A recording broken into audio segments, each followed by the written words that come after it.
Mr. Faisal Ahmed Choudhury, Mr. Nabidul Haq, and Mr. Imran Karim to come over the dais and to have the seat. Thank you. A warm welcome to our friends from the press. We are grateful to have such a strong representation here today from the print, electronic, and digital media sectors. Your role in ensuring transparent communication between the energy industry and the public is invaluable, and we thank you all for joining us. Gentlemen, before we dive into the core objective of today's briefing, which is shown on the screen, বিদ্যুৎ খাতে বৈষম্যমূলক আচরণ, চুক্তি লঙ্ঘন ও বিনিয়োগ আস্থার সংকট, I would like to introduce the members of the BIPA leadership sitting down here. Again, from your left to right, we have Mr. Faisal Ahmed Choudhury, Chairman Bharatuli Power and Director BOD BIPA. Mr. Nabidul Haq, MD Desh Energy Power, Director BOD BIPA. Mr. David Hasnat, Chairman Midland Power and the President BIPA. Mr. Imran Karim, Chairman Confidence Power, ex-President and esteemed member of BIPA. Gentlemen, we are here today to discuss some pivotal updates regarding independent power producers of Bangladesh. The sequence of today's conference will be unfolded as shown on the screen. First, a presentation by the BIPA, which will be made by Mr. Imran Karim. Then there will be an interactive session with the respected journalists. Later on, a thanks given by the President BIPA, and at the last, there will be a lunch. Thank you very much. Now I would request Mr. Imran Karim to come over the dais and to present his brief in front of you. Thank you very much.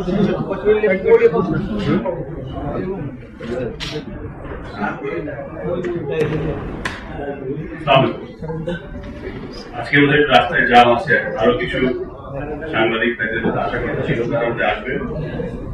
আমি অবস্থা বুঝে একটু ধীরে সুস্থে বলবো, যেন তারা সবাই এসে কন্টেন্ট দেখেছে। আমেরিকা থেকে লেখাপড়া করে বাংলাদেশে আসে, তারপরে প্রায় 22 বছর। এই সুদীর্ঘ 22 বছরে অনেক চড়াই পার হয়েছে। আমাদের মতো অনেকে এখানে আছেন যারা বিদেশ থেকে এসছে। আমার মনে হয় এখানে আমাদের যারা বসে এসছে আমার পরে আমাদের সবার মধ্যে একটা কনসিডারেশন ছিল যে আমরা বিদেশে লেখাপড়া করে সেখান থেকে প্রাপ্ত জ্ঞান স্কিল বাংলাদেশে ডেলিভার করব। কখনো মনে হয় নাই নিজের দেশে পড়াশোনা করব।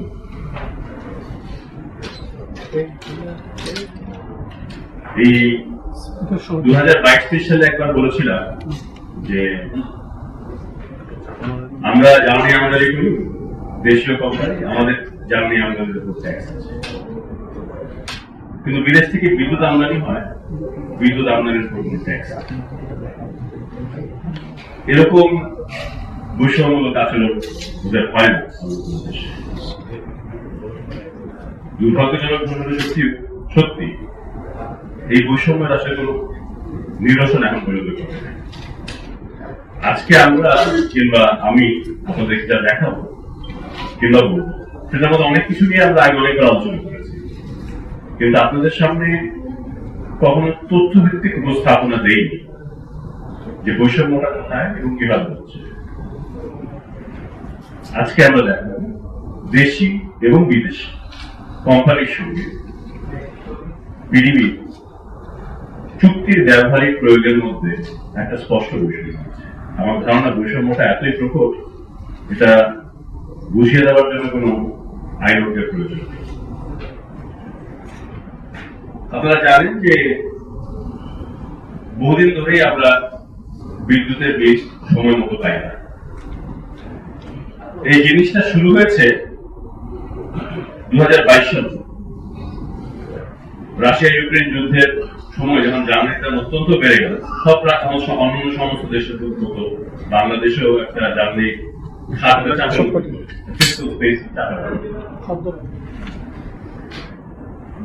এবং ক্রমাগত বিভিন্ন সময় কখনো এই বকেয়া বেড়েছে কমেছে, বেড়েছে কমেছে শহর থেকে, কিন্তু কখনো 4 মাসের কম বকেয়া হয় নাই। আবার এখনকার 8-10 মাস ছিল ম্যাক্সিমাম। এটা আগে একবার হয়েছিল 2023 সালের শুরুর দিকে, 8-10 মাস ছিল ম্যাক্সিমাম। আমরা এক্স্যাক্টলি ওই জায়গায় পৌঁছে গেছি। শুধুমাত্র এইচএমও কেন্দ্রিক বিদ্যুৎ কেন্দ্রগুলোরই আজকে বকেয়া আছে প্রায় 14,000 কোটি। অন্যান্য বিভিন্ন বিদ্যুৎ কেন্দ্রের সম্বন্ধে আপনারা পেপারে দেখে থাকবেন যে বিদ্যুৎ কেন্দ্ররা এক ধরনের ইনভয়েস রেজ করে, পিডিএ বলে এটা দিচ্ছেন আমার সঙ্গে, এটা সেটা। আমাদের পক্ষ থেকে ইনভয়েস রেজ করা আছে 14,000 কোটি টাকার কাছাকাছি। অ্যাটলিস্ট পিডিবি এই মুহূর্তে অ্যাকনলেজ করে যে এইচএম ভিত্তিক বিদ্যুৎ কেন্দ্রকে তারা প্রায় 12,000 কোটি টাকা ও করে। সেটা ডিসেম্বর 30 তারিখ পর্যন্ত। আমি কিন্তু জানুয়ারি মাস দিয়ে বলছি, জানুয়ারি করলে অবশ্যই টাকা হয়েই যাবে। আপনারা এটাও জানেন যে 2022 সাল থেকে এ পর্যন্ত আমাদের টাকার অবমূল্যায়ন হয়েছে প্রায় 40%।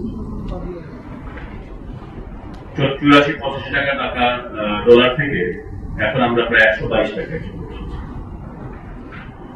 গত 1 বছরে অবশ্যই ফরেন কারেন্সি ফ্লাকচুয়েশন সেরকম হয় নাই, আমি বলবো না গত 1 বছর আমাদের ফরেন কারেন্সি ফ্লাকচুয়েশনের জন্য লসও খুব বেশি হয়েছে, সঠিক বলা ঠিক হয় না। কিন্তু তার আগে 2022 থেকে 2024 পর্যন্ত ফরেন কারেন্সি ফ্লাকচুয়েশনের জন্য কিন্তু আমাদের জাতীয় বিদ্যুৎ কমিটি আছে, তাদের প্রায় 5,000 কোটি টাকা সরাসরি লস। এটা ক্যাপিটাল লস বলা যায়, এবং এটা আমাদের মূলধন থেকে সরাসরি চলে গিয়েছে।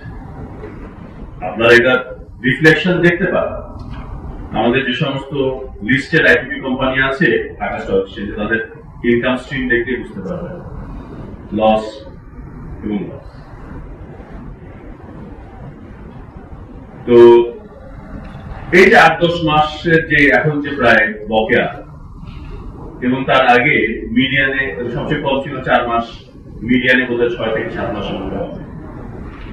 এই সময় আমরা বিদ্যুৎ কেন্দ্র পরিচালনা করেছি, জ্বালানি আমদানি করেছি,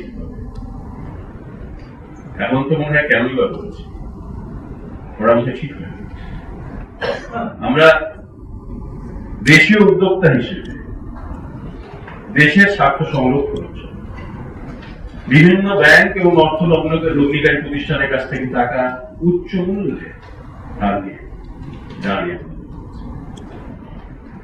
তখন আমরা জানতাম যে এই জ্বালানি আমরা আমদানি করছি সেটার জন্য কিন্তু ফরেন কারেন্সি ফ্লাকচুয়েশনের রিস্কের জন্য যে লসটি আমাদের হবে সেটা কিন্তু সরকার আমাদের দেবে।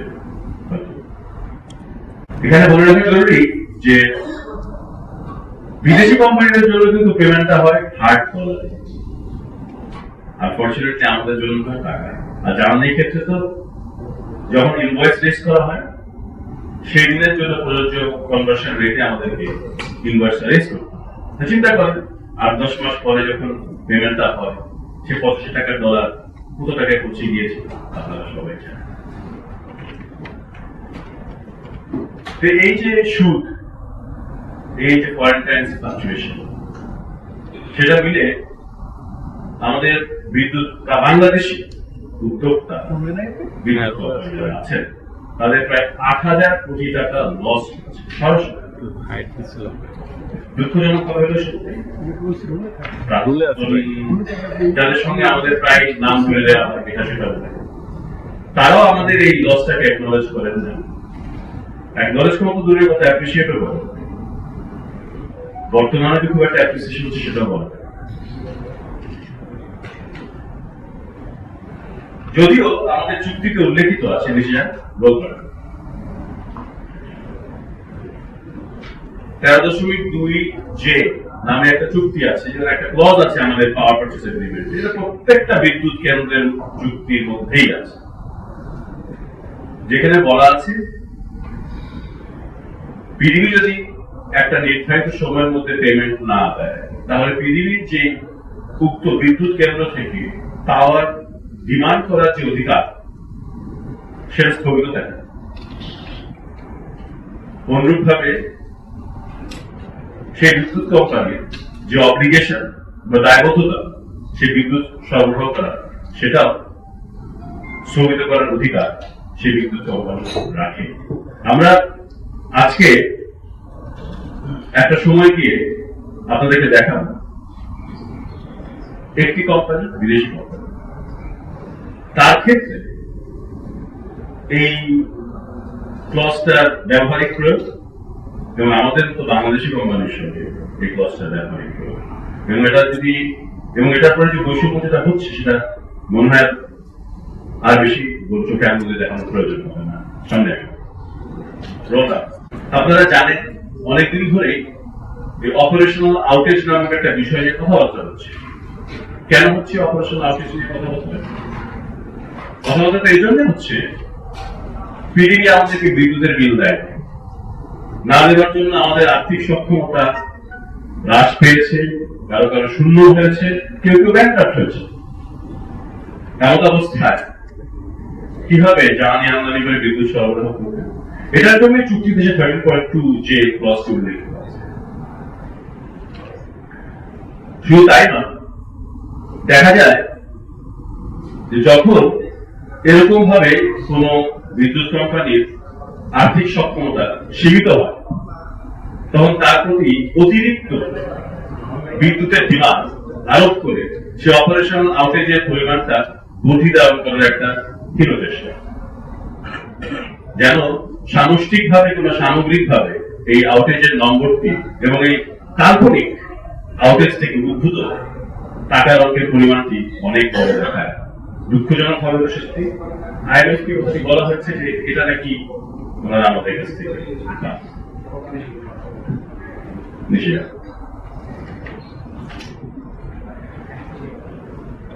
এখন দেখা যাচ্ছে তারা বিদেশি কোম্পানির সময়, বিদেশি কোম্পানির ক্ষেত্রে এ ধরনের অপারেশনাল আউটেজ একভাবে বিবেচনা করেন চুক্তি অনুযায়ী, আর বাংলাদেশি কোম্পানিদের ক্ষেত্রে আরেকভাবে বিবেচনা করেন।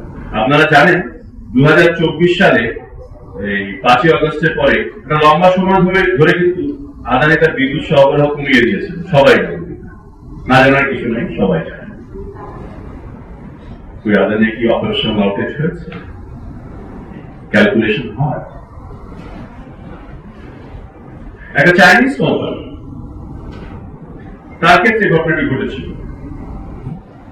এভাবে তার একটা অপারেশনাল আউটেজ নিরূপিত হয় এবং তৎপরবর্তী সময় কন্ট্রাক্টের অ্যাকচুয়াল এবং সঠিক ইন্টারপ্রিটেশনের মাধ্যমে পরবর্তীতে ওই টাকাটি এই সরকারের ফেরত দিয়ে প্রায় 250 কোটি। তাহলে এই বিষয়টা যখন একার্থে নিরূপিত, এই বিষয়ের প্রয়োগ যখন একার্থে নিরূপিত, তাহলে নতুন করে হঠাৎ করে জানুয়ারি মাসে, গত মাসে বাংলাদেশি বিদ্যুৎ কোম্পানির উপর এরকম খরচ নামিয়ে আনার কি কারণ? আমরা নিজেদেরকে প্রোটেক্ট করার জন্য, নিজেদের আইনগত স্বার্থ সংরক্ষণের জন্য আমরা বার্গের কাছে গিয়েছি এবং বার্গ তখন একটা ডিরেকশন দিয়েছে যে এটা আপনাদের মধ্যে যে বিরক্তি আছে সেটা আপনার আলোচনার মাধ্যমে যদি আপনারা সমাধান করতে না পারেন, তাহলে আমার কাছে তো তারা এভাবে আমাদের পিডিবির কাছে পাঠিয়েছে। আমরা আলোচনার কোন স্পেসই ওখানে পাই না। একপাক্ষিক একটা সিদ্ধান্তের মাধ্যমে এই বর্তমানের একটা অভিপ্রায় এবং সিদ্ধান্ত তারা নিয়ে ফেলেছে। অভিপ্রায় তো না, আসলে almost in the process of actuating.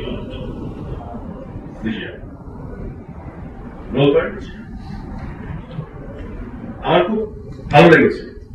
আমি দেখেছি গত মাসখানেক বা মাস দেড়েক মধ্যে বিভিন্ন আমি বলবো ইনফর্ম সাংবাদিক ভাইয়েরা তাদের যে মিডিয়াম গুলো আছে তার সেখানে কিছু কিছু জায়গায় তারা এই বিষয়টা তুলে ধরার চেষ্টা করেছে।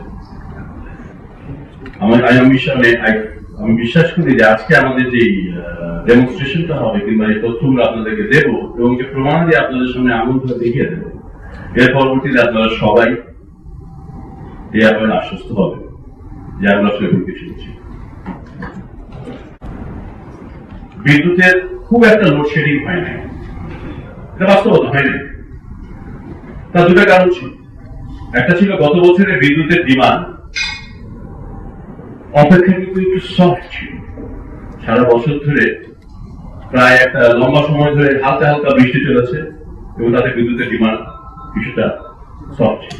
এবং আর তার চেয়ে গুরুত্বপূর্ণ, ফেব্রুয়ারি মার্চ মাসের মধ্যেই আমাদের বর্তমানে সরকার আসলে অনুধাবন করে যে বিদ্যুতের বিল, পার্টিকুলারলি এইচএফ ভিত্তিক বিদ্যুৎ কোম্পানিদের বিদ্যুতের বিল দ্রুততার সঙ্গে যদি না দেওয়া হয় তাহলে আসন্ন রমজান কিংবা গ্রীষ্ম মৌসুমে ব্যাপক লোডশেডিং হতে পারে। এবং এর জন্য কিন্তু হয়নি, প্র্যাগম্যাটিক এবং সঠিক সিদ্ধান্ত ছিল। এখন বিদ্যুতের বিল তো বাকি আছে, তৎপরবর্তী যদি আবার এই এলডি কর্তনের দিকে বেআইনি ভাবে পিডিবি অ্যাপ্রোচ করে এবং সেটা যদি আমাদেরকে প্রোটেক্ট করার জন্য আইন সালিশ সেগুলো করতে হয়, তাহলে সামনে 12 তারিখে নির্বাচনের পরে নতুন সরকার হয়তো আসবে, আসার পরে রোজা আছে, রোজার পরে গ্রীষ্ম আছে। এবছরের temperature in the summer time is expected to be higher. What is the likely scenario? কি হতে পারে? আমি শিবিরে উঠি, কি পরিমাণ লোডশেডিং হতে পারে। কিন্তু ইন্টারেস্টিং যেটা বললাম, আমরা যে প্রমাণটা আপনাদেরকে দেখাবো সেটা হচ্ছে বরিশাল পাওয়ার কোম্পানি নামে একটি কোম্পানি আছে, বরিশাল ইলেকট্রিক পাওয়ার কোম্পানি। এটা কোল ভিত্তিক কোম্পানি, 300 মেগাওয়াট।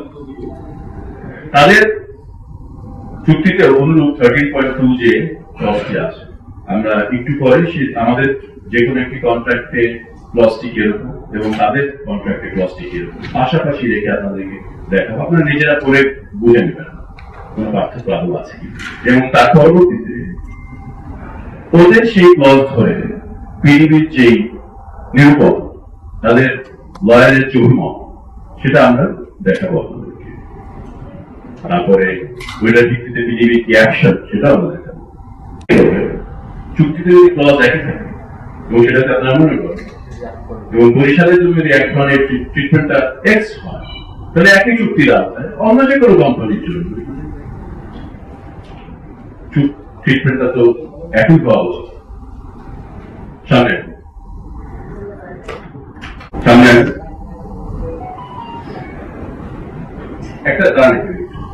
একটা জিনিস আমি ইমপ্রেস করতে চাই আপনাদের কাছে।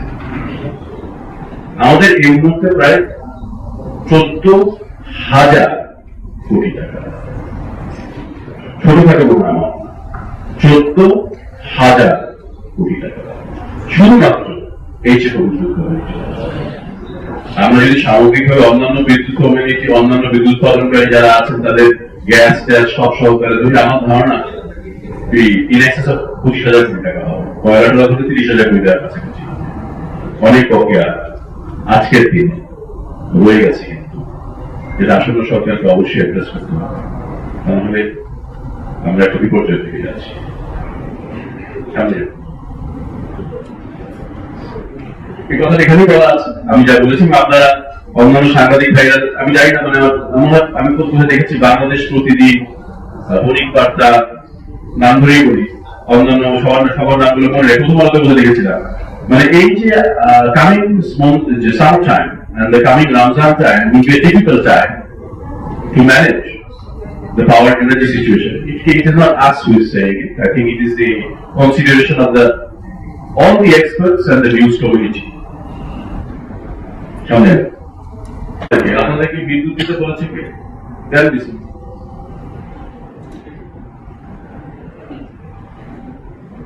এটা কি কোনো কথা হতে পারে না? আপনি বিদ্যুতের ডিমান্ড করেছেন, আমি বিদ্যুৎ দিয়েছি, বিদ্যুৎ ডিমান্ড করে আমরা বিদ্যুৎ দিব না, তাহলে লোডশেডিং হবে। আমাদের পারপাসটা কি এজ এ পাওয়ার কোম্পানি? প্রত্যেকটা কোম্পানি কিংবা গোষ্ঠীতে পারপাস থাকে,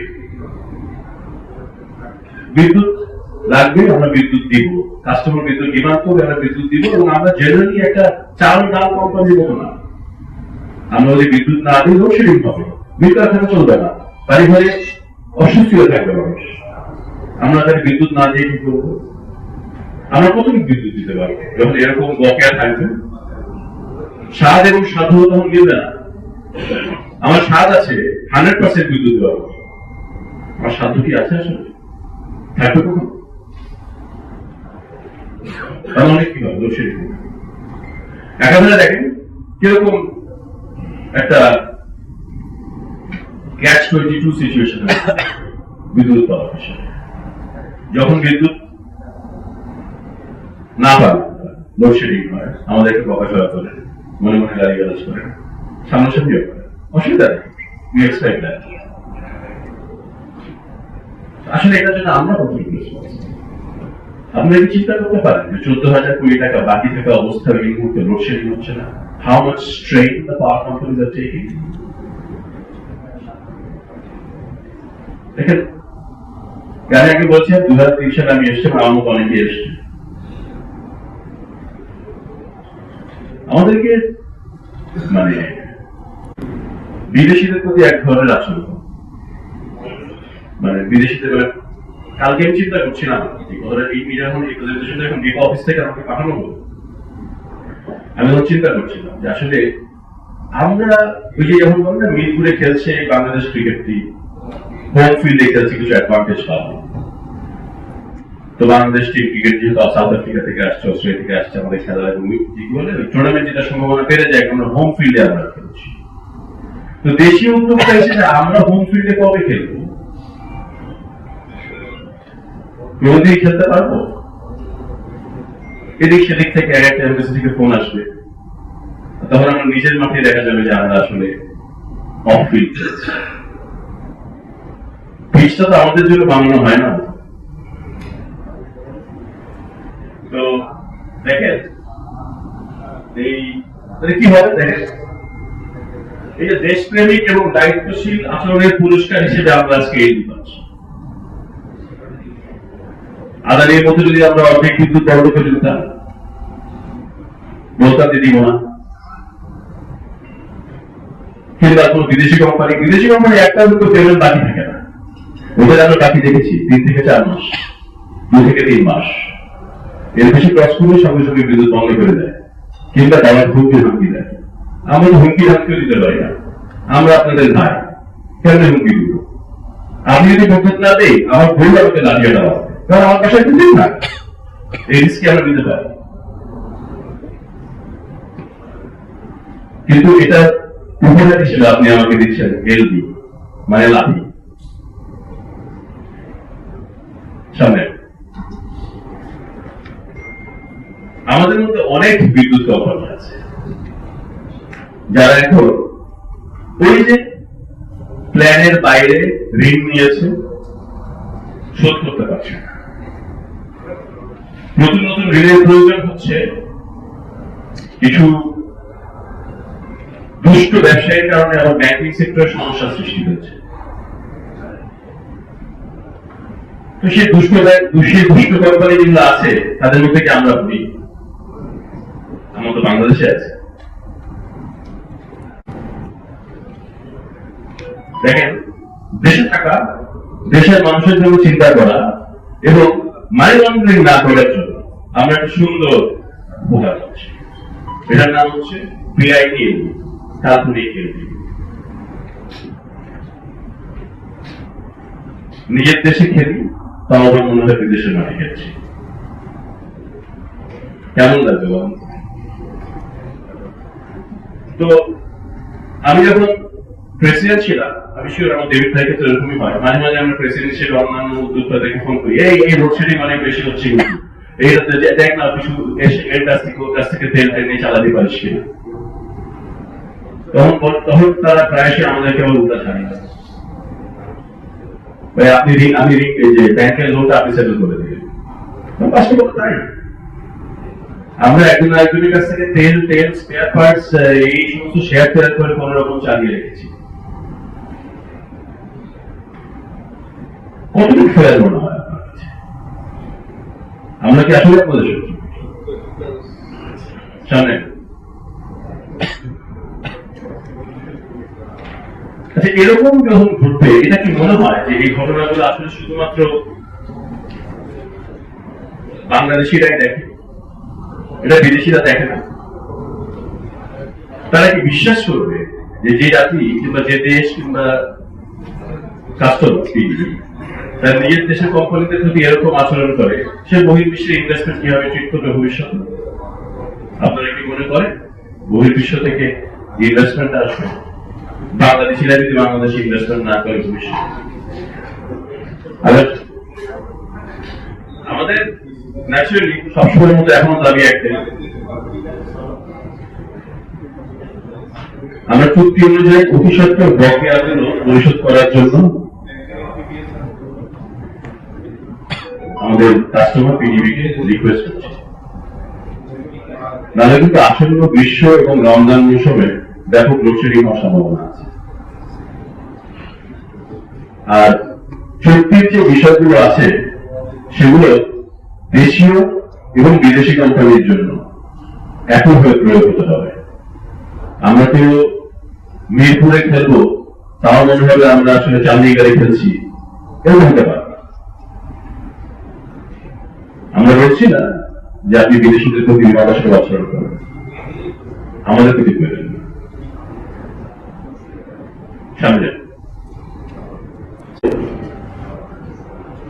একটু স্ক্রিনে মনোযোগ দেওয়ার জন্য আমরা একটু একটা গুরুত্বপূর্ণ জায়গায় চলে এসেছি, আমরা প্রমাণের জায়গায় চলে এসেছি। আমি দেখানোর চেষ্টা করব যে আমাদের যে 13.2 যে ক্লজটি আছে এবং বরিশাল পাওয়ারের যে 13.2 যে ক্লজটি আছে সেটার মধ্যে আসলে কোনো পার্থক্য আছে। বরিশাল পাওয়ারের ক্ষেত্রে পিডিবির সিদ্ধান্তটা কি আর আমাদের ক্ষেত্রে পিডিবির সিদ্ধান্ত বিবেচনা আপনারা করে নিতে পারবেন। Notwithstanding the late payment surcharge, মানে সুদ টুথ দেরি পেমেন্টের জন্য ছোট করে যেভাবে ছিল সেভাবেই রাখে, যেভাবে রাখতে বলছে সেভাবে রাখতে। Notwithstanding the late payment surcharge as provided in section 13.2a or any other provisions of this agreement, মানে উপরে কিংবা এই চুক্তিতে যাহাই লেখা থাকুক না কেন, পরবর্তীতে যা লেখা আছে উভয় প্রয়োজনযোগ্য হইবে। BPTB's right to dispatch the facility shall be suspended and the company's obligations, including its obligation to make available the dependable capacity payment and deliver the net energy output under this agreement shall be permitted to be suspended. মানে দেখেন পাশাপাশি রেখেছি কিন্তু ওইটা হচ্ছে বরিশাল পাওয়ার, এটা হচ্ছে আমাদের, কোনো পার্থক্য নাই। উদাহরণ আমার কাছে আসলে একটু একটা মুভিং মাইক থাকলে ভালো। মুভিং মাইক আছে এখানে? কোনটা? এটা স্থগিত হইবে এবং আমাদের যে অব্লিগেশন কিংবা দায়িত্ব এই চুক্তি অনুযায়ী বিদ্যুৎ সরবরাহ করা উহাও স্থগিত থাকিবে। যদি permitted to be shall be permitted to be suspended। আমি এটা পারমিশন আমার আছে এবং বিভিন্ন অধিকার পর্ব হবে, সেটা অটোমেটিক, এটা স্বয়ংক্রিয় হবে। এখন আমি শূন্য বিদ্যুৎ দিব নাকি কিছু বিদ্যুৎ দিব সাধ্য মতো, সেটা আমার সিদ্ধান্ত। আমি তো লোডশেডিং ঘটাবো। এই এখানেও একই জিনিস লেখা আছে। এখানে একটা ভালো, ওদের পক্ষে একটা সুন্দর জিনিস লেখা আছে, $1 মিলিয়ন উপরে হলেও কিন্তু ওরা বিদ্যুৎ বন্ধ করে দিতে পারে। মানে মাসে মাসে বিদ্যুতের বিল জেনারেট হয় হতে আমার ধারণা $4-5 মিলিয়ন। তাহলে কি এক সপ্তাহে বিদ্যুতের বিল না দিলে বন্ধ হয়ে যাবে? আমাদের ক্ষেত্রে এরকম এটা আরো সুবিধা দেবো।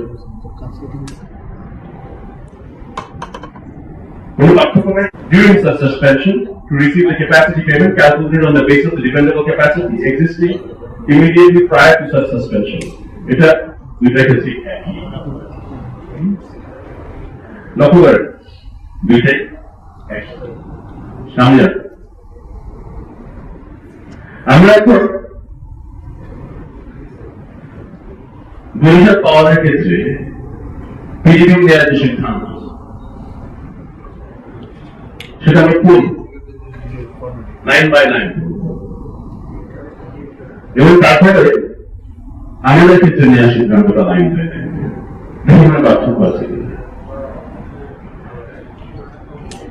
এটা বাণিজ্যিক উৎপাদনের পরে কোম্পানি বিল প্রদানে বিলম্ব হওয়ার কোম্পানি বিভিন্ন সময় পাউডার নিকট বিল চেয়ে চিঠি প্রদান করে। কোম্পানিটা পত্রে উল্লেখ করেছে যে বাংলাদেশ বিদ্যুৎ উন্নয়ন বোর্ড এবং বরিশাল ইলেকট্রিক পাওয়ার কোম্পানি লিমিটেডের মধ্যে স্বাক্ষরিত পিপিএ সেকশন 13.2A তে ইনভয়েস দাখিলের 30 দিনের মধ্যে বিল পরিশোধের ব্যাপারে উল্লেখ আছে। মাসিক ইনভয়েস পরিশোধে বিভিন্ন সময় 6 মাসের অধিক সময় বিলম্ব হয়েছে। কোম্পানি 5 অক্টোবর 2023 তারিখ পত্রের মাধ্যমে সেকশন 13.2J কিছুক্ষণ আগে ক্লাসে দেখলাম আউটলেট সাসপেনশন করার জন্য অনুরোধ জানায় এলজিটি না।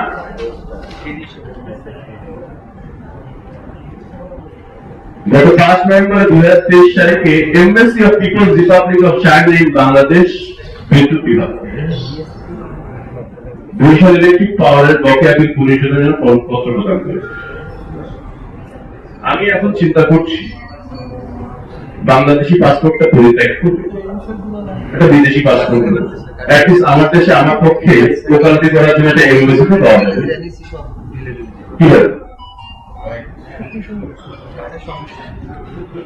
তো কোম্পানি গত 12 তারিখ 2024 ইভেন্ট অফ ডিফল্ট নোটিশ প্রদান করে এবং পিপিএস সেকশন 13.2 যে অনুযায়ী মে থেকে ডিসেম্বর পর্যন্ত এক্সেস আউটেজের বিপরীতে এলডি যে কর্তব্য করা হয়েছে সেটা রাষ্ট্রণ কিংবা রিটার্ন করার জন্য আবেদন করে। কোম্পানি তার বিষয় উল্লেখ করে যে ইনভয়েস পরিশোধে দীর্ঘ সময় বিলম্ব হয় পিপিএস সেকশন 13 জন্য কোম্পানি বিদ্যুৎ কেন্দ্র থেকে ডিমান্ড করতে পারছে বিদ্যুৎ সরবরাহে বাধ্যবাধকতা থাকিবে না। এক্স্যাক্টলি এই জিনিসটাই কিছুক্ষণ আগে আমি যা দেখিয়েছি তাই এখানে আছে। বুঝলেন? এই যে এক্স্যাক্টলি আপনাকে যে ক্লজটা আমি দেখিয়েছি সেই ক্লজটা তার এখানে বুঝলেন?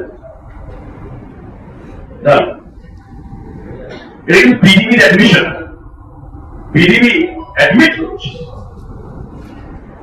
যে এটা সরাব একটু এখান থেকে, এটা সরাব এখান থেকে।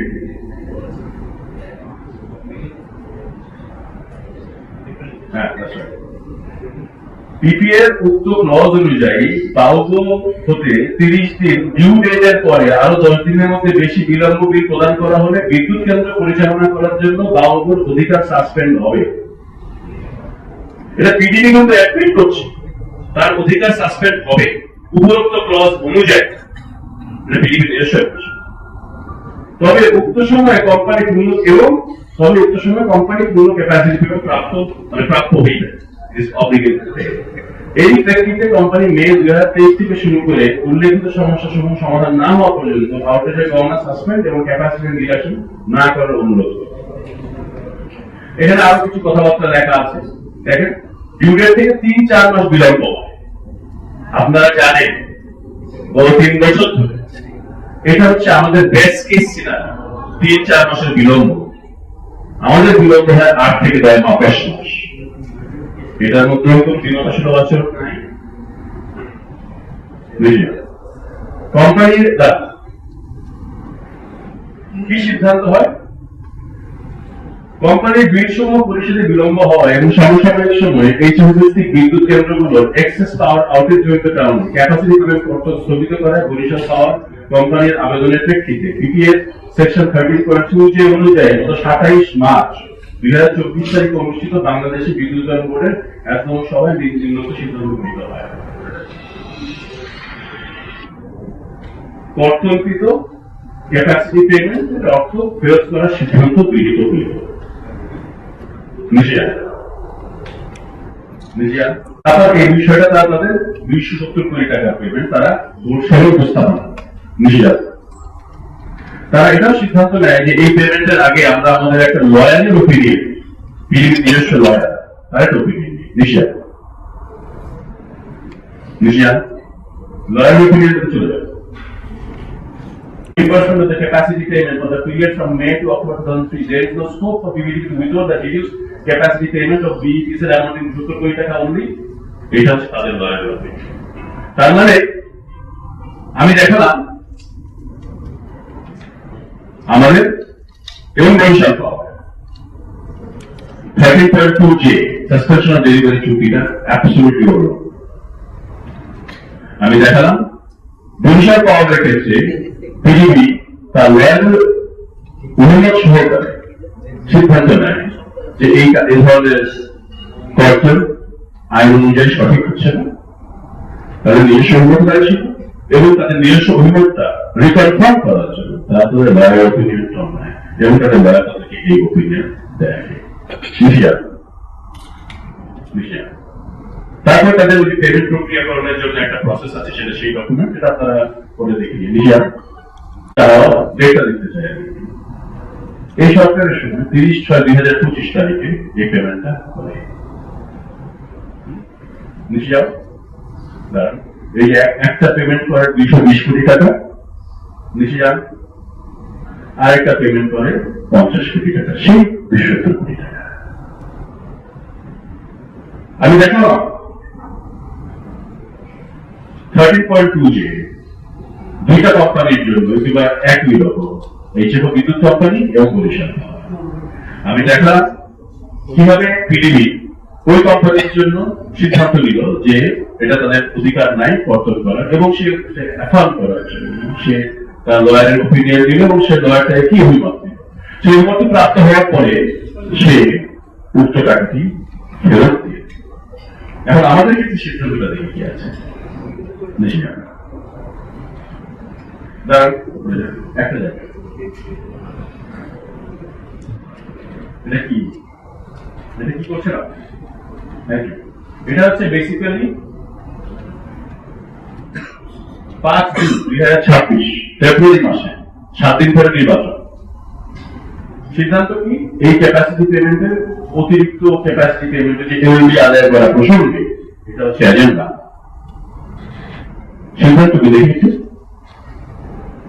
এই ব্লা ব্লা ব্লা বিদ্যুতের সঙ্গে অতিরিক্ত পরিশীলিত ক্যাপাসিটি পেমেন্ট প্রদত্ত সুদ সহ আদায়ের জন্য প্রয়োজনীয় ব্যবস্থা গ্রহণের সিদ্ধান্ত। আপনি বিদ্যুতের বিল দেন নাই 8 থেকে 10 মাস, আমি বিদ্যুৎ দিতে পারি নাই কারণ আপনি বিদ্যুতের বিল দেন না। আপনি শুধুমাত্র আমার অপারেশন আউটেজ কাল্পনিক ভাবে কর্তনই করিবেন না, আপনি পেমেন্ট দেন নাই আবার শুধু চার্জ করিবেন। এটা কি আসলে মানে এটা তো বিমাটা শুধু আচরণ না, বরাদ্দ মেরে ফেলার মতো মনে হচ্ছে আমার কাছে। এজন্য মাঝে মাঝে বলা আজকাল একটু বেশি মনে হয়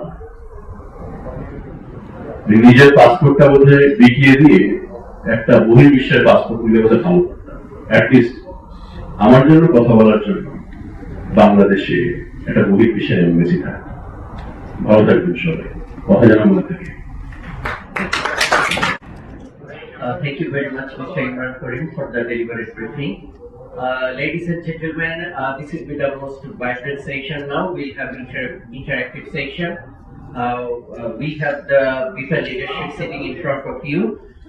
You may ask any question. I request to ask one question, which could be in short, and if it is necessary, you may have the supplementary question. Before we conduct the interactive session, I request my team, Parveen and Vijay, to come over here and to take. আর দ্বিতীয় বিষয়টা হচ্ছে এই যে এলডি private পাওয়ার প্রডিউসারদের কত কোটি টাকা এলডি হয়েছে এবং এটার মৌকুফের জন্য এটা কি আপনারা এই সরকারের কাছে এটার মৌকুফ চান নাকি নতুন নির্বাচিত সরকারের কাছে? ধন্যবাদ।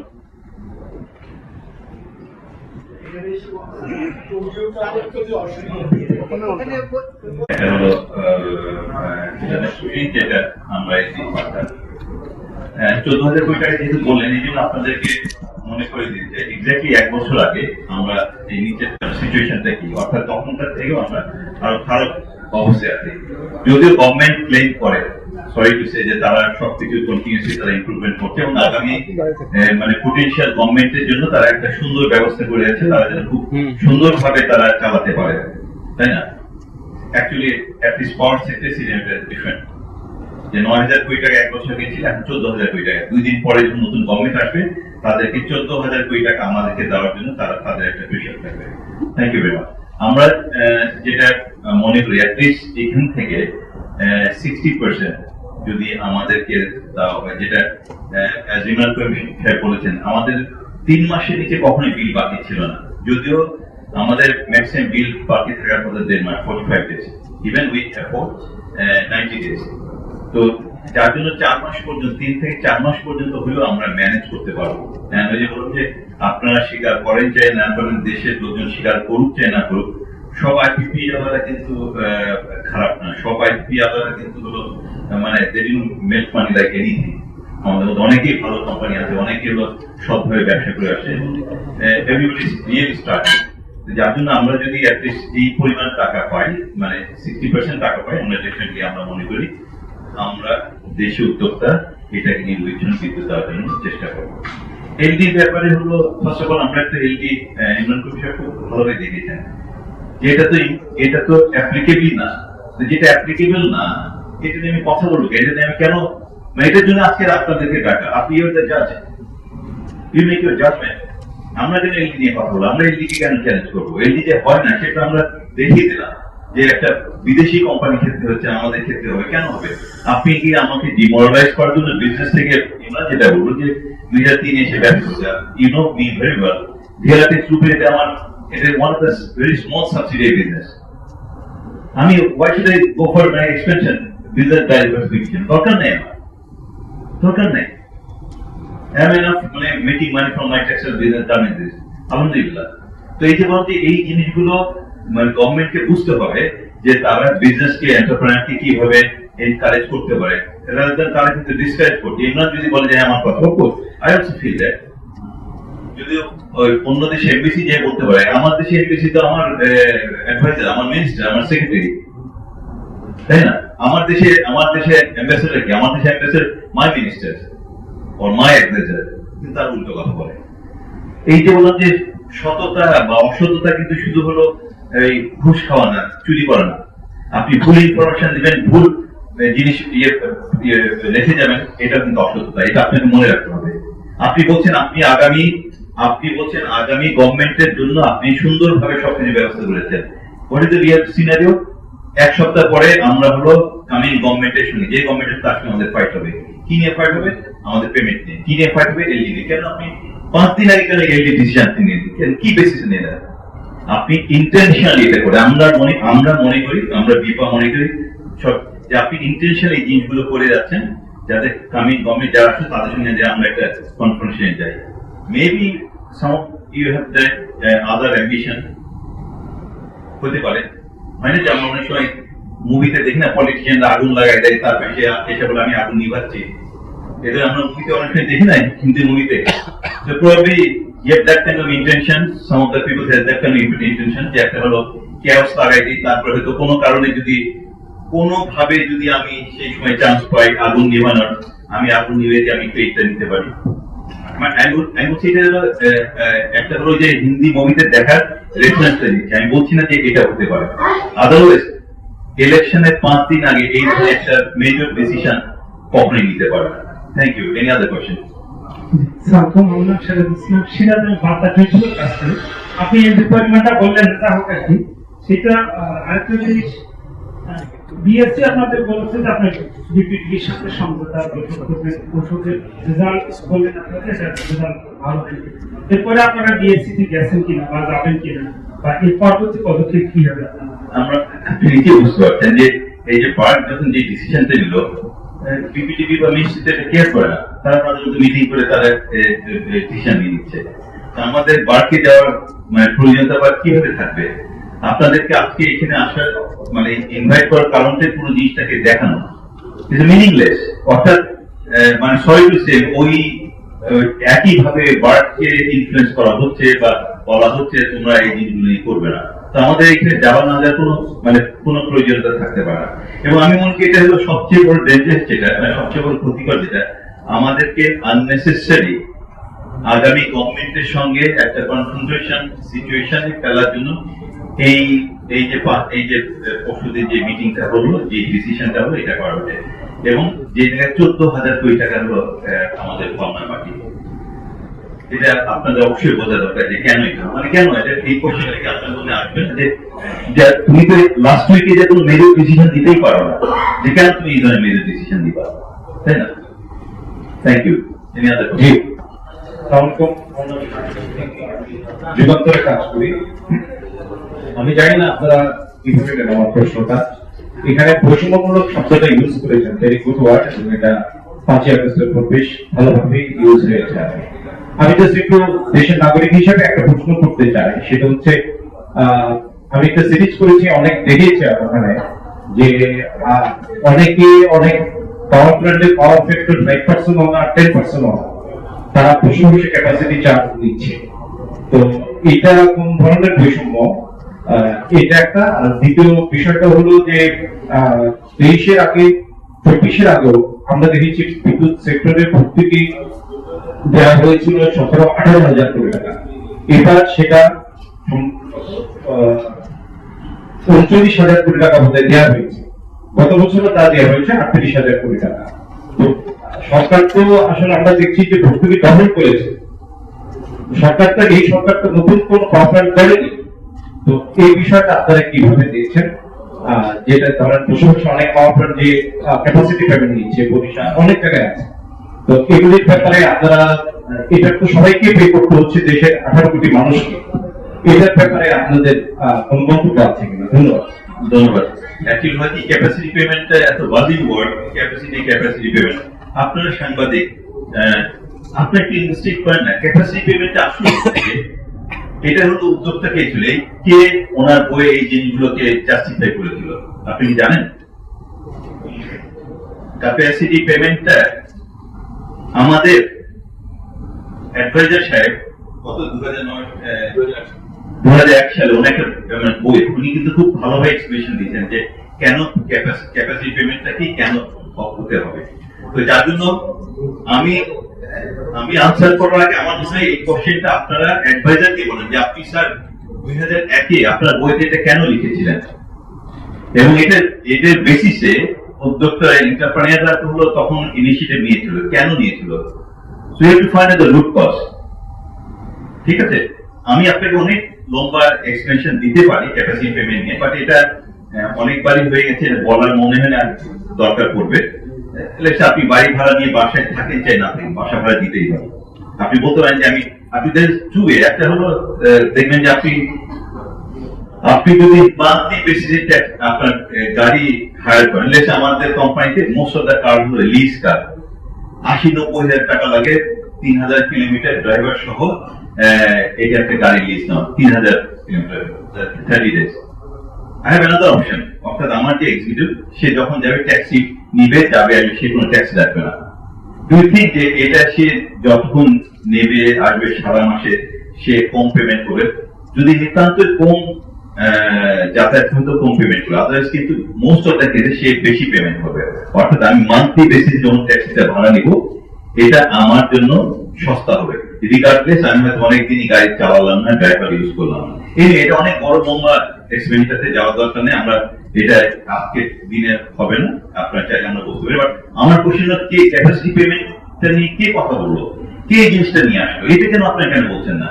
It's just surprise me. এটা আপনারা কিন্তু জানেন, আপনারা জানেন যে ক্যাপাসিটি পেমেন্টের পুরো এক্সপ্লেনেশন কিভাবে দরকার, কেন দরকার, এবং আমাদের মধ্যে ডেভেলপিং কান্ট্রি যেখানে ইকোনমি স্টেবল না, এখানে ক্যাপাসিটি পেমেন্ট ছাড়া ইনভেস্টররা আসবে না, এই ধরনের জিনিসগুলো খুব সুন্দর করে, আমি বলছি না যে উনি এটা খারাপ করেছেন, উনি যেটা করেছেন জাস্টিফাইবল, ওনার এটা অ্যাবসলিউটলি লজিক। যার জন্য বেটার ওনার কাছ থেকে আপনারা যদি বুঝতে চান এটা খুব ভালো হয়, নাম্বার 1। নাম্বার 2, আপনি যেটা বললেন ভর্তুকির পার্টটা, একটা হয় কি, একটা জিনিস আমরা বুঝি না, আমরা অনেকবারই বিপিডিবি কে এই জিনিসটা এক্সপ্লেনেশন করেছি।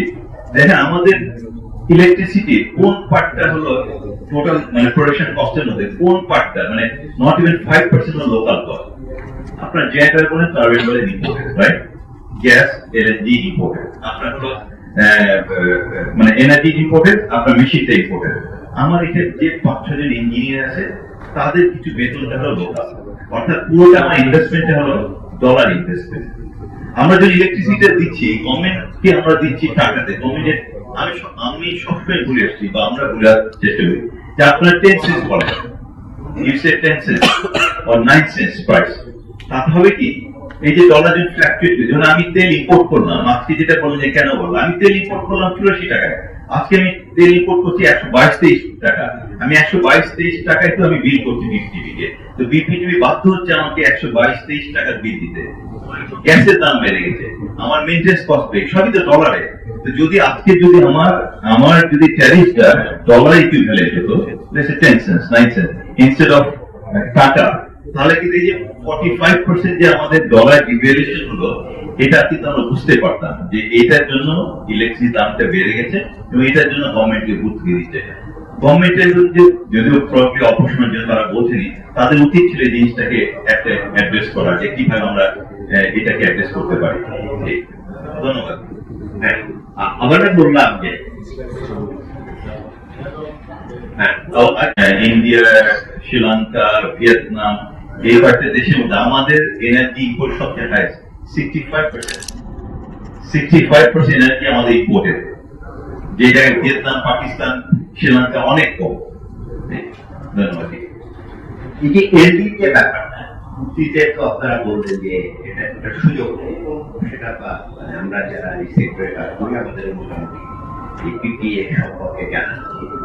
এখন প্রশ্ন হচ্ছে আমার দুটা, সেটা হচ্ছে যে এর বিষয় নিয়ে যেহেতু সে সময় এসে একটা সিদ্ধান্ত নিল, আসলে পদ্ধতিগত ভাবে এই ধরনের সরকারের এই সে সময় এই সিদ্ধান্ত নেওয়া উচিত ছিল না, মানে কিন্তু এই বিষয়টা চেপে বসেছে। আপনারা কি মানে দ্রুততার সাথে এটা নিয়ে আদালতে যাবেন? কারণ ইতিমধ্যে আপনি বললেন যে বিআরসি কথা যেহেতু সরকার শুনছে বা প্রতিষ্ঠানগুলো শুনছে না, তাহলে তো আপনাকে আদালতে এটা।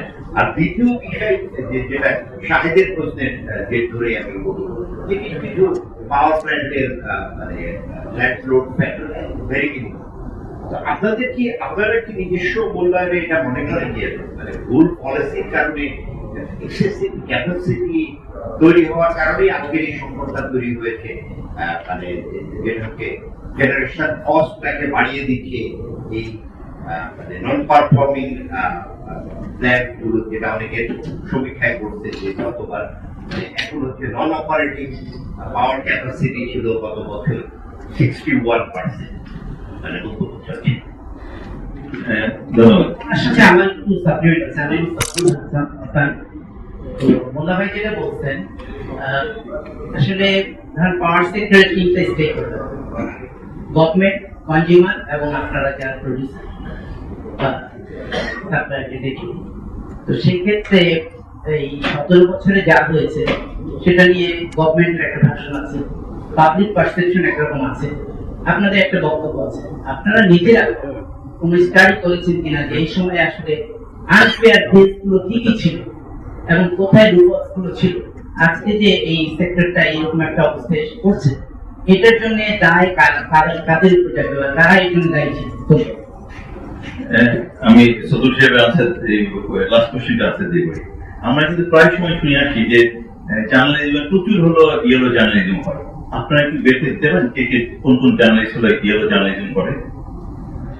এটা হয় না, রিয়েলিটি এটা হয় না। আপনি বলবেন না যে আমার ওই কলিগ বা আমার ওই ফ্রেন্ড হলো 2 নাম্বার করে, চাঁদাবাজি করে, এটা হয় না। That's the reality. হয়তো আমরা আমাদের বুঝতে হবে যে আমরা যখন কথাগুলো বলবো, আমরা এটা রিয়েলিটিটা এটা বুঝতে হবে। আমি জানি আমার হলো বিজনেস ফ্রেন্ড কলিগ তারা হলো প্রপার ডিল করেন, আমার পক্ষে সম্ভব না এটা করা। Your responsibility, government responsibility find out. এবং আমরা কিন্তু এর আগে বলেছি, বারবার বলেছি যে আপনারা প্লিজ ফাইন্ড আউট করেন তারা এটা, তাদেরকে শাস্তি দেন। বাট কোন অবস্থায় জার্নালাইজ বলবেন না, সবাইকে বলবেন না, মানে it's very unfair, it's very unfair. হচ্ছে ইভেন গভর্নমেন্ট থেকে বলা হয় সমস্ত ব্যবসায়ীরা হলো নাকি আনএথিক্যাল চোর, ইলেকট্রিসিটি বিল দেন, তাতে আমরা তো বলতে সমস্ত ব্যুরোক্র্যাটস নাকি চোর এন্ড টাকা, আমরা বলতে পারি না? আমরা কি বলি? আমরা তো কখনো বলি না। যে বললাম এই রেশনালিটি আমাদের থাকা দরকার। তো যার জন্য আমাদের পক্ষে social is very difficult to বলা। আপনারা জানেন, আপনারা ফাইন্ড আউট করেন, আমি ট্রাই টু ফাইন্ড আউট মানে কি মানে অল ফ্যাক্টস এন্ড ফিগার অবশ্যই বেড়ে যাবে।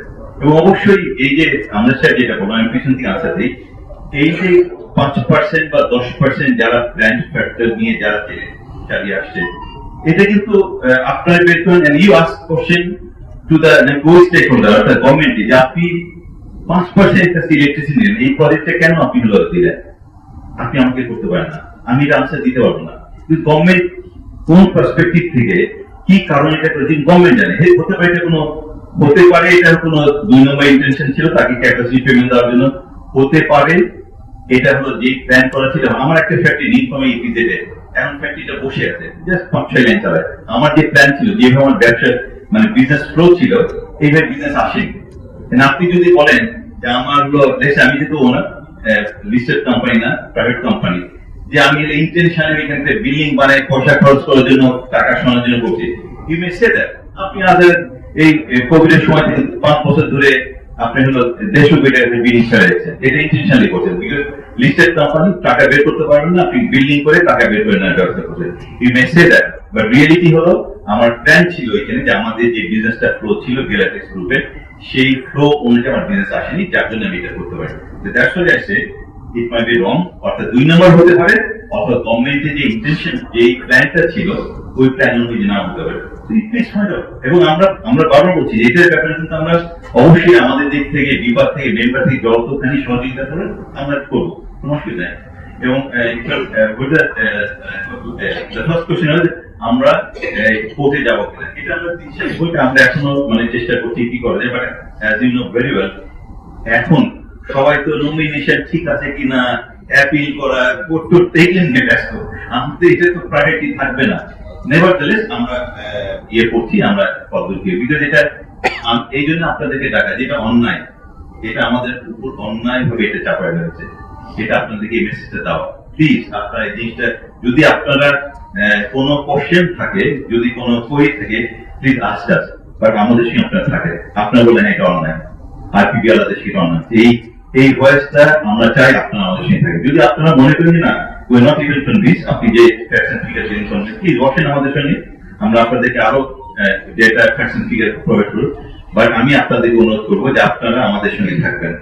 এই যে মুখে মুখে সততার কথা বলে এই ধরনের একটা সিচুয়েশন তৈরি করে দেবে যে কামিং গভর্নমেন্ট, এটা বিএনপি হোক আর জামাত হোক, মানে আপনি জানেন আমরা জানি আইপিপি আবার সবাই হলো আওয়ামী লীগ ঘরনার লোক। জেনারেলি যদি আমি জীবনে পলিটিক্স করি, তারপরে আমি ইউ নো ভেরি ওয়েল যে আমি তো 1 সপ্তাহ জেলে ছিলাম লাস্ট গভর্নমেন্টের সময়। আমাকে ওয়ান অফ দা মানে বিরোধী দলের ফাইন্যান্সার হিসেবে আমাকে নিয়ে যে কারণ হলো তার হোটেলে কয়েকদিন খাওয়াছে, যাই হোক। বাট জেনারেলি যেটা হলো যে আইপিপি আবার হলো আওয়ামী ঘরনার লোক, তো পাওয়ারে তো আইদার জামাত অথবা বিএনপি আসবে। তার মিনস যেই আসুক, আর আমরা যখন আমাদের এই কষ্টের কথাগুলো বলবো, এটা নিয়ে বলবো যে আমরা বিল পাচ্ছি না, আমাদের পক্ষে এটা কন্টিনিউ করা সম্ভব হচ্ছে না, এই আওয়ামী লীগের লোকজন এসে আমাদের সঙ্গে অর্থাৎ আমাদেরকে, আমি বিশ্বাস করি আমাদেরকে ইন্টেনশনালি একটা কনফারেন্স খেলার জন্য এই যে লাস্ট এই যে 2 দিন আগে ডিসিশনটা, এছাড়া আমি মনে করি না যে এর মধ্যে কোনো অন্য কোনো কারণ থাকতে পারে। আমি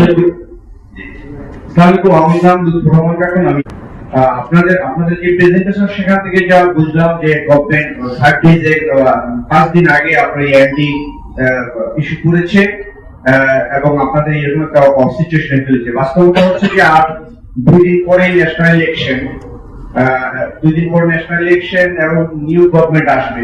এইদিকে সামনে আপনার রমজান, শীতকালীন সময় এবং বিদ্যুতের ডিমান্ড হবে, এবং আমাদের যে নিজস্ব রিসোর্স বেসিক্যালি গ্যাসের যে অবস্থা, এই ফার্নেসিয়াল ভিত্তিক পাওয়ার প্ল্যান্ট গুলি যদি না চলে পুরোদমে, তাহলে আসলে ভয়াবহ লোডশেডিং হবে।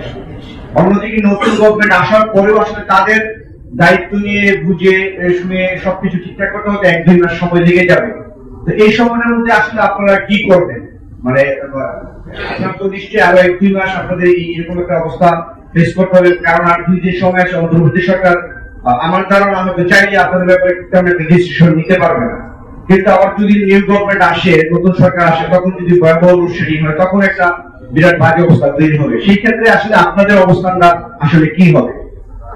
হ্যাঁ, ধন্যবাদ। অ্যাকচুয়ালি আপনার কোশ্চেনটা খুবই ভালো ছিল, এবং এই যে আপনার যে কোশ্চেনটা, এই কোশ্চেন যে আনসারটা, অর্থাৎ এই পসিবিলিটি যে নতুন গভর্নমেন্ট এসে, আমরা যে নতুন গভর্নমেন্ট এসে পাওয়ার নিতে এসে সেটেল করতে কিন্তু তার 1-2 মাস যাবে। আমাদের যে কষ্টটা, আমাদের যে প্রবলেমটা, মানে এটা কিন্তু মানসিক কষ্ট না, এটা ফিজিক্যাল কষ্ট, পকেটে টাকা নাই। এই কষ্টটা তার অনুধাবন করতে পারবে কিনা আমরা জানি, we are worried. and that's why আমরা কিন্তু খুব তাড়াহুড়ো করে আজকে এই যে ইলেকশন আগে আমরা প্রেস কনফারেন্স করি, অর্থাৎ আগামী গভর্নমেন্ট এসে যেন কোনো অবস্থায় না মনে করে যে আমরা তাদেরকে বিপদে ফেলার জন্য এই কাজ করছি। আমাদের পক্ষে আমাদের কোনো ফসলই না, আমরা যদি বিল না পাই আমরা ইম্পোর্ট করতে পারবো না, আমরা আমাদের প্রজেক্টগুলো বন্ধ হয়ে যাবে। Very simple. মানে এর মধ্যে আপনি 7-8 মাস যদি আপনাদের স্যালারি বন্ধ থাকে, will continue your job with same company? Answer is no.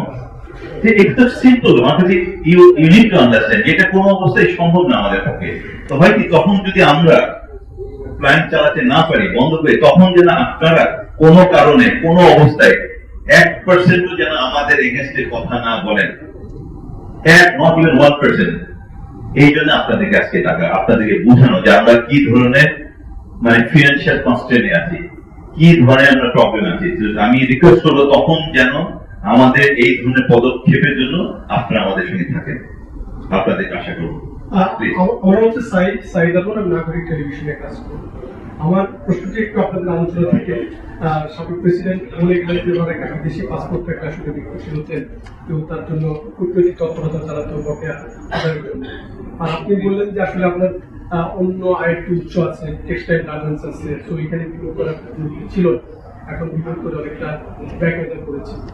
একটি বয়ান তো তৈরি হয়েছে যে আসলে বিদ্যুৎ খাতে যারা বেসরকারি পণ্যকারী রয়েছেন তারা অনেকটা আসলে রাষ্ট্রের কাছে অনেকটা খলনায়ক হিসেবে চিহ্নিত।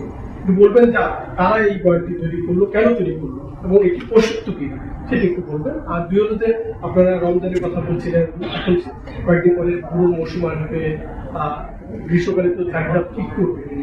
আপনাদের কাছে কোনো স্টাডি আছে কিনা যে আসলে এই মৌসুমটায় বিদ্যুতের চাহিদা কোথায় গিয়ে ঠেকতে পারে এবং আপনাদের প্রস্তুতি কি পরিমাণ আপনারা সেখানে সরবরাহ করতে পারবেন? ধন্যবাদ। আমি তো সদুল ভাইয়ের কোশ্চেন আনসার দিলাম যে আপনি প্রথমে জার্নালিজমকে আমরা জানি যে কোনো বিজনেসে বলেন, মানে আমি মানে খুব আনফর্চুনেটলি আমি যে ব্যবসাগুলো করি প্রত্যেকটা ব্যবসাতে আমাকে হলো মানে ক্রিটিসিজম ফেস করতে। আমার গার্মেন্টস টেক্সটাইল আছে, মানে এখন না, 8-10 বছর আগে ওয়াটারের জন্য প্রবলেম করতো। আমাদের যারা বন্ধু যাদের গার্মেন্টস নাই তারা কিন্তু খুব ফিস হয়, আমি তোমরা ঠিক মতো বেতন দাও না, ঠিক মতো হলো ওভার টাইম দাও না, তোমরা হলো লোকজনদেরকে এক্সপেক্ট করো, ব্লা ব্লা ব্লা ব্লা। তো হয় কি, অবশ্যই অনেক ফ্যাক্টরি আছে, অনেক ফ্যাক্টরি এখন ছিল, নট এভরিওয়ান। তো এই জিনিসগুলো বোঝানো খুব কষ্ট হয়। আমার চা বাগান আছে, চা বাগানে আপনারা যান 4 বছর আগে 3 বছর আগে ওয়ার্কাররা চা বাগান ওয়ার্কাররা খুব আন্দোলন করতো তখন। হ্যাঁ, লোকজন তোমরা 120 টাকা দিয়ে নাকি চা বাগানের ওয়ার্কার থেকে চালা, এটা কিভাবে সম্ভব? এটা তোমরা তো মানে লোকজনদেরকে এক্সপেক্ট নাই, তাকে মেরে ফেলো, তাদেরকে বোঝানো যায় না যে 120 টাকা তার থাকা খাওয়া, তার বাড়ি ঘর, তার জমি, এভরিথিং, তার হলো মেডিকেল, তার বাচ্চার ইয়ে নাকি স্কুলিং সব আমরা দিই, সব মিলে হলো 5 দিয়ে অলমোস্ট 500 টাকা করে পড়ে। এরপরে আসলে নাকি পাওয়ার ক্যাপাসিটি পেমেন্ট হয়। আমার যেসব ফ্রেন্ড বিজনেস সবার তার পাওয়ার প্ল্যান নাই, মিয়া তোমরা ক্যাপাসিটি পেমেন্ট খেতে দেশটা ধ্বংস করে দিলাম। মানে তিনটে বিজনেস আমার, তিনটা বিজনেসে ইয়েগুলো করতে হয়। সাইড আপনার জন্য বলি, অবশ্যই সব বিজনেসে, প্রত্যেকটা বিজনেসে, প্রত্যেকটা প্রফেশন আমি যেটা মানে দায়িত্ব নেবো যে আপনারা অস্বীকার করতে পারেন না যে আপনাদের মধ্যে ইয়েলো জার্নালিজম করার জার্নালিস্ট আছে। আমি অস্বীকার করতে পারি না যে আমার মধ্যে 2 নম্বর করার কোম্পানি আছে। ইউর রেসপন্সিবিলিটি, আপনার সাংবাদিক, গভর্নমেন্ট আপনার বের করেন কে তারা, এবং তাদের জন্য আপনি এই যখন ইয়েলো জার্নালিজম আমরা যখন কথা বলি, আপনার গায়ে কিছু হলে লাগে না সাংবাদিক হিসেবে, আপনি তো ইয়েলো জার্নালিজম করেন, আপনার কিন্তু গায়ে কাজ করে যে কেন এই কাজটা করবে, আমাদেরও গায়ে কিন্তু এটা লাগে। যখন আপনি বলেন যে আপনার মধ্যে খারাপ হবে ক্যাপাসিটি পেমেন্টকে এই সমস্ত কষ্টটাকে বের দিতে, অবশ্যই আমাদের গায়ে লাগে, বাট উই আর নট। আমরা দায়িত্ব নিয়ে চ্যালেঞ্জ করবো। যদি আপনি আমি অন্যদের কথা বললাম না, এখানে বসে আছে ইমরান, নাবিদ বা বারাকের কথা বললাম, আমি দায়িত্ব সহকারে বলতে পারি যে আপনি যদি মিডল্যান্ড পাওয়ার আমাদের নিয়ে যদি কোনো ধরনের অনিয়ম বের করতে পারেন, এই প্রকাশ্যে নাকি এসে আমি তার আনসার করবো। আমি এটা যদি আমি দায়িত্ব নিয়ে বললাম, ইউ জাস্ট ফাইন্ড আউট। আমাদের গ্রুপের 3টা প্রজেক্ট, শাদীবাজার, মিডল্যান্ড ইস্ট, 2টা হলো টেন্ডার। শাদীবাজার হলো 2009-এ this is the single largest power project বাংলাদেশে ছিল, সিঙ্গেল লার্জেস্ট। আমরা কিন্তু এরপরে পাওয়ার প্রজেক্ট পাইনি, রিজন বলতে চাই না। ঠিক আছে? মিডল্যান্ড পাওয়ার আপনার হলো আমরা হলো সবচেয়ে সস্তায় এখনো পর্যন্ত, মানে সিম্পল সাইকেলে এখনো পর্যন্ত আমাদের সবচেয়ে সস্তা আমরা টেন্ডার দিই। অনলি আনসলিসিটেড প্রজেক্ট ছিল 2018-তে 150 মেগাওয়াটের মানে কি এইচও প্ল্যান, ইভেন সেটা ট্যারিফ হচ্ছে কম। তো অতএব আমি আপনাকে খুব জোরে গলায় বলতে চাই as a chairman of the Midland group, as a president of the BIPPA, যে আপনি যদি আমার সঙ্গে কোনো কথা বের করতে পারেন অবশ্যই আমি এটার জন্য দায়িত্ব। বাট অন্যরা কে কি করছে না করছে এটা আমার পক্ষে বলা সম্ভব না, এটা বলা শোভনীয় না। মাননীয় প্রেসিডেন্ট, যেটা বলেছেন এইবার কিন্তু প্রবাবলি টেম্পারেচার একটু বাড়বে। গত বছর আমাদের 16,000 মেগাওয়াট ছিল, 17,000, হ্যাঁ এইবার 18,000 মেগাওয়াট ক্রস করে যেতে পারে। তো 18,000 মেগাওয়াট যদি ক্রস করে যায় বা 18,000 মেগাওয়াট যদি টাচ করে, it will be disaster. Because আমাদের হয় না যে আমি আপনাকে অন্যভাবে বলি যে আমাদের দেশে বা আমেরিকাতে একটা ছোট বাচ্চা তার সে খেলাধুলা করা তার যে ক্যাপাসিটি, আপনার ওই কেনিয়াতে আফ্রিকান একটা বাচ্চার ক্যাপাসিটি কম না। দেখুন জীর্ণ শীর্ণ, ওর গায়ে কোনো শক্তি নাই, হাড্ডি বেড়ে, তাই না? আমরা কিন্তু এখন ওই অবস্থায় আছি। আমাদের এত জীর্ণ শীর্ণ হয়ে গেছে, আমরা ফিনান্সিয়ালি আমাদের লোড নেওয়ার ক্যাপাসিটি নাই। আপনি একটা খুব হেলদি বাচ্চাকে বললেন আচ্ছা ঠিক আছে না, ওইটা তুই স্কুলে ব্যাগ নিতে পারবা, আর আফ্রিকান ওই বাচ্চা দেখেন না পেটটা ভিতরে ঢুকে গেছে, মাথার চুল নাই, রাস্তায় পড়ে আছে। আমরা এক্স্যাক্টলি ওই সিচুয়েশন চলে আসি। সুন্দর জায়গাকে করেছে আপনাদের সামনে, ফিনান্সিয়ালি আমাদের অবস্থা কেউ, যার জন্য আমাদের পক্ষে লোড নেওয়া সম্ভব না। রোজার আগে আমরা অবশ্যই বিশ্বাস করি মানে বিশ্বাস রাখতে হয়, বিশ্বাস রাখতে মানুষ বাঁচবে না, যে গভর্নমেন্ট হয়তো আমাদেরকে কিছু সেটেল করে পেমেন্ট সেটেল করে আমরা রোজার আগে পেলে আমরা এটা কন্টিনিউ। যদি না হয় সামথিং ডেফিনেটলি একটা খারাপ কিছু হয়ে যাবে বা আমাদের পক্ষে এটা কন্টিনিউ করা সম্ভব হয় না। প্লিজ এখান থেকে আমি নোমান করে আমার দেশে যে কাজ করি অনেক কিছু একবারে লাস্ট জি, তো আমার দুইটা কোশ্চেন। আমাদের দেশে প্রত্যেকটা কি আছে, কেউ যখন চলে যায় বা বিদায় নেয় একটু বলে যে লোকটা খুব ভালো ছিলেন। আপনি মাননীয় উপদেষ্টার একটু সমালোচনা করছেন, সামনে যে পাওয়ার অ্যাডভাইজার মিনিস্টার হিসাবে আসবেন তার কাছে আপনাদের প্রশংসা বা এই ধরনের কোন বক্তব্য থাকবে কিনা, প্রত্যাশা থাকবে কিনা।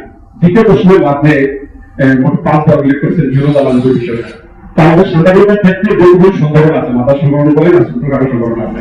প্রত্যেকটা সংগঠন একটা স্ক্রিনিং হয়, প্রতি বছর মূল্যায়ন হয়, এবং যদি কারো বিরুদ্ধে এলিগেশন অনিয়ম পাওয়া যায় তাকে বরখাস্ত করা হয় এবং সাংগঠনিক যেভাবে ব্যবস্থা নেওয়া সেগুলো সর্বোচ্চ ব্যবস্থা নেওয়া হয়। আমার প্রশ্ন হল এখানে প্রেসিডেন্ট হিসাবে আপনার এই প্রতিষ্ঠান অবশ্যই বাংলাদেশের ধরনের সেক্টরে অনেক বড় ভূমিকা রাখছেন, কাজ করছেন। আমাদের মধ্যে সবচেয়ে ভালো ইফিসিয়েন্ট প্রতিষ্ঠান কোনটা, এবং লাস্ট যারা কাজ করতে হবে তাদের মধ্যে এলিগেশন আছে, অভিযোগ আছে, এগুলো তারা সংগঠন আছে, এবং আপনারা এগুলো তাদের মধ্যে কি কি ব্যবস্থা নিয়েছেন। অনেক ধন্যবাদ আপনাকে। ধন্যবাদ। দেখেন আপনি কিন্তু অনেক সেন্সিটিভ ইয়েলো জার্নালিজম শুনে, জাস্ট ইমাজিন যে আমরা বছরের বছর আমরা ক্যাপাসিটি পেমেন্ট খাই, দেশকে ধ্বংস করছি, এই কথা শুনে আসি। Just for information. অর্থাৎ আপনাদের বোঝা উচিত যে আমরা কি পরিমাণ ধৈর্য দিয়ে চলি। আপনাদের ইনফরমেশনের জন্য বলি, এসালাম কিন্তু আমাদের মেম্বার না, বিপার মেম্বার না, S Alam is not our member.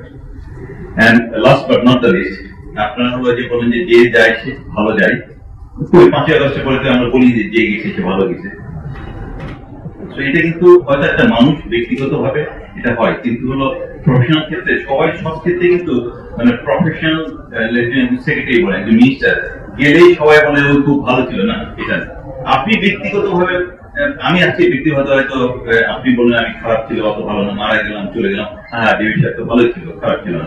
Because এটা হলো আমাদের ধর্মে আছে, মানুষ যখন মারা যায় তার খারাপ জিনিসগুলো আল্লাহ মানুষের ব্রেন থেকে এটাকে এলিমিনেট করে ফেলে। মানুষ তার খারাপ জিনিসগুলো ভুলে যায়, শুধু তার ভালো জিনিসটা মনে রাখে, এবং যার জন্য মানুষ তখন হলো তার সঙ্গে ভালো কথাটা বলে, অর্থাৎ না উনি ভালো। আরো খারাপ কথা বলতে গেলেও আমরা মানসিক ভাবে একটু অস্বস্তি বলতে উনি মারা গেছেন, মানুষের খারাপ বলবো কেন।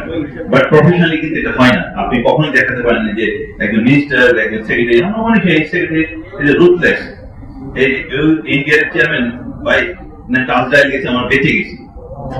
So we made a comment এরকম। অতএব আপনি যেটা বললেন এটা সবসময় ঠিক না, ব্যক্তিগত ভাবে। Anyway, thank you very much. Any other question? ছোট্ট একটা ইনফরমেশন জানতে চাই। আমি রসুল বসার চ্যানেল আছি, আপনাদের এলজি পরিমাণটা কত হতে পারে? এটা কি বলতে পারেন? আর আপনি বললেন যে রোজার আগে পেমেন্ট, এই পেমেন্ট গভর্নমেন্টের কত টাকা দিতে পারলে আপনারা রান করতে পারবেন? আমি অলরেডি শামীম ভাই আনসার করি। আমাদের 60% উই এক্সপেক্ট 60% হলে আমরা হয়তো ম্যানেজ করতে পারবো, বিকজ এটা একটু ভেরি ডিফিকাল্ট যদি পেমেন্ট গভর্নমেন্ট কম করে, নাম্বার 1। নাম্বার 2, আমরা কিন্তু জানি না, এটা তো মানে হয় না ওই গভর্নমেন্ট একটা বললো এটা পাই সেটা পাই এটা করবো সেটা, মানে এটা স্পেসিফিক আমরা জানি না, এটা আমাদের কাছে নাই। এবং আমরা এটা আমার কাছে আপনি আমার সম্মুখে হয়তো অনেক একটা উল্টো পাল্টা করে, এটা যদি না হয় এটা নিয়ে আমি কনসার্ন হবো কেন? আপনি আমাকে বললেন যে ভাই নাকি ডেভিড সাহেব এই কাজ করে আমি এটার মধ্যে নাই, আমার জন্য এটা হলো বোকামি হবে, এটার জন্য কোন ইনিশিয়েটিভ না কথা বলা দরকার নাই, বিকজ আমি এলজি আমাকে আর তুমি করতে পারো, আমি কোন দেখেছি ইউ ক্যানট ডু দ্যাট, মানে you cannot put the LDs to me because it's proven that law terms conditions say, so why should I bother about the LD কথা? পরও তাকে আমরা দেখবো এবং আপনারাও বলবেন, এই জিনিসটা আপনারা দেখবো, আপনি বলবেন LD কেন হবে, রিগার্ডলেস একটা LD হলে কেন হবে, মানে একটা LD আমি কেন দেবো? তুমি তো করো নি, চাইনিজ কোম্পানি ক্ষেত্রে করো নি, তো তুমি কেন নাকি দেশি কোম্পানির ক্ষেত্রে করবো? তো তুমি ডিসকাস করো যে দেশি কোম্পানি না হোক, চাইনিজ কোম্পানি একটা অন্য কোম্পানি এসে বাংলাদেশে ব্যবসা করো, আর নাকি দেশের কথা বল, এত নাকি মরাল দেখাবে যে আমরা খুব এথিক্যাল নাকি সেক্রেটারি, মিনিস্টার, অ্যাডভাইজার, কোথায় মরাল কোথায়? এটা একটা ইমোরাল কাজ, this is also immoral work, immoral decision. আপনি বলছেন যে এর কোনো পরিমাণ কি করে? আমরা যাই, আমরা যাই। আমার নাম রাকিব হোসেন, আমি 71 টিভিতে কাজ করি। আমার ছোট একটা বিষয় স্পষ্ট হওয়া দরকার। একটু আপনারা এখানে উল্লেখ করেছেন যে 14,000 কোটি টাকা আপনাদের বকেয়া দিন, এবং হচ্ছে আপনি বলেছেন যে গত 1 বছরে 5,000 কোটি টাকা, মানে আগে 9,000 কোটি ছিল, এখন 5,000 কোটি টাকা। আমার প্রশ্ন হচ্ছে যে এখানে এই পুরো টাকাটা কি সরবরাহকৃত বিদ্যুতের বিল নাকি আপনাদের ক্যাপাসিটি চার্জ সহকারে বিল? বিলটা যেগুলো বিলের সঙ্গে বিলের দুটো পার্ট, একটা ক্যাপাসিটি পেমেন্ট, একটা এনার্জি পেমেন্ট, মানে এই টোটাল মানে ক্যাপাসিটি পেমেন্টটাকে সেপারেট ভাবে দেয় বা এইভাবে দেয়, টোটাল বিলটা হলো এটা। তো যার জন্য এখানে এই দিস পেমেন্ট ইজ টোটাল। আপনি হলো ধরেন যে বলুন যে একটা মানে বাসা ভাড়া নিয়ে থাকেন, ওইখানে বলেন যে না আমি ভাই এই পার্টগুলো দেবো, এটা পাবেন, পুরো বাসা ভাড়াটার মধ্যে বেড়ে গেলে থাকে। পার্সেন্টেজ কেমন ক্যাপাসিটি চার্জের পার্সেন্টেজ?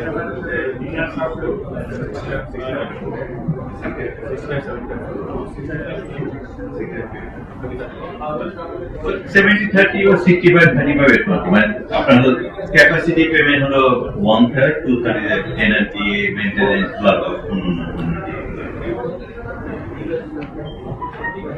আর কোশ্চেন এক্সট্রিম রাইট থেকে কোনো কোশ্চেন পেলাম না,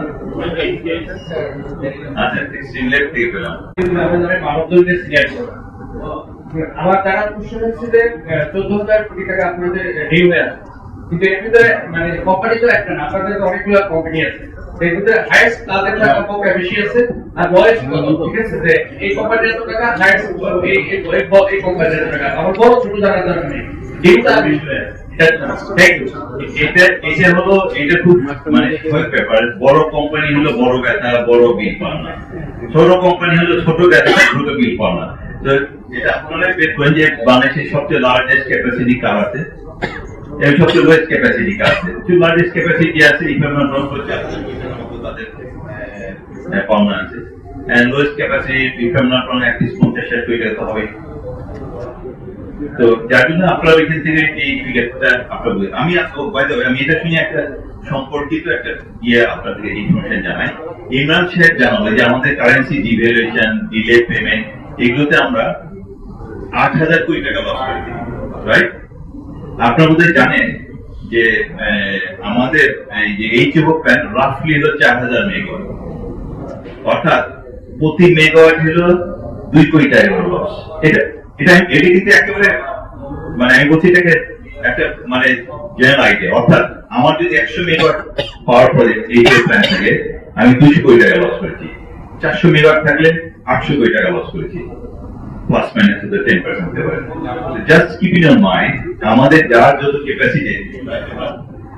যত ক্যাপাসিটি আছে অর্থাৎ মেগাওয়াট মেগাওয়াটকে আপনি 2 কোটি টাকা দিয়ে মাল্টিপ্লাই করবেন, অর্থাৎ আমরা এই পরিমাণ টাকা লস দিয়ে আমরা ব্যবসা করছি।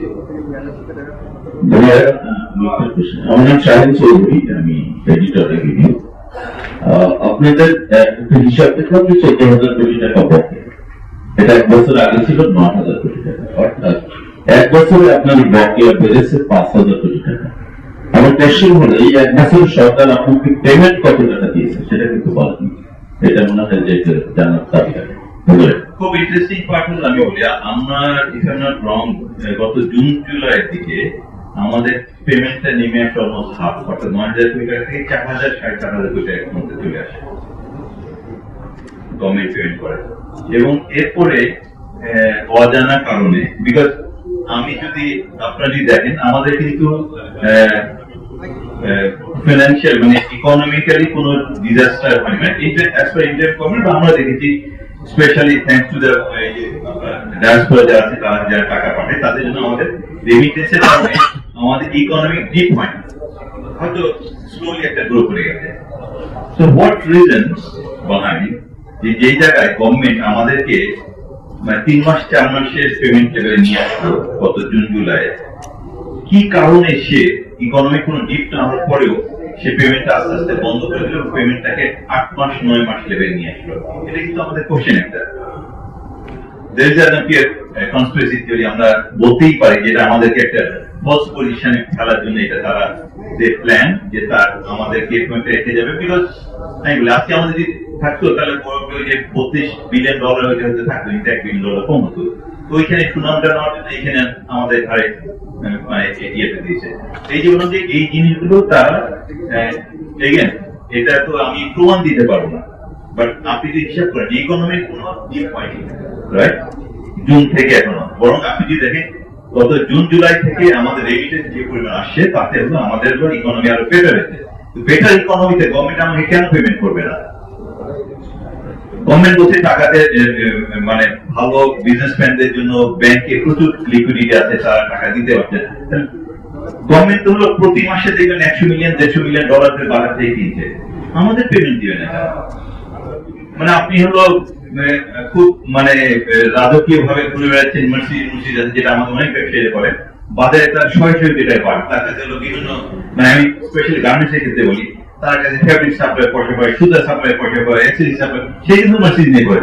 তার আত্মীয় তার ফ্যামিলির লোকজন আমার আব্বা কি আমার ওই বন্ধু খুব সাকসেসফুল ব্যবসায়ী, দে নট, সে অন্যের টাকায় এইগুলো করছে। গভর্নমেন্টে কিন্তু এই বলেন যে আমাদের টাকায় আমাদের পেমেন্ট নিয়ে যে খুব সুন্দর একটা পেমেন্ট দিয়ে দিতে, আমরা খুব সুন্দর একটা ভবিষ্যৎ দেখে গেলাম, নাকি গভর্নমেন্ট তুমি গিয়ে আসবা, তুমি একে ফুলে ফলে এমনকি ইয়ে হয়ে যাবা, উইচ ইজ নট। এবং এই জন্য বলেন যে আমরা আপনাদেরকে আজকে এই যে ইলেকশনে কয়েকদিন আগে আপনাদেরকে ডেকে আপনারাও আপনার অন্য ইয়েতে ব্যস্ত, আপনাদের বাংলাদেশ ব্যাংকের একটা ইয়ে ছিল, গভর্নর একটা ছিল, আপনাদেরকে কেস করেছি, আপনারা আসছেন, ধন্যবাদ। এই জন্য অন্য কোন কারণ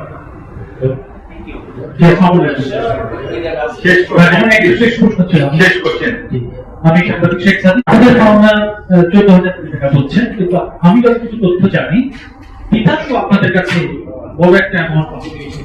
আর শেষ প্রশ্ন হচ্ছে যে আপনারা বলছেন যে রমজান এবং শেষ মৌসুমে বিদ্যুতের ঘাটতি হবে, তাই 2010 সংসদ নির্বাচনের পরে নতুন যে সরকার আসবে তাদেরকে আপনারা প্রত্যক্ষ বা পরোক্ষভাবে একটা হুমকির মুখে ফেলে দিলেন কিনা বা দিচ্ছেন কিনা?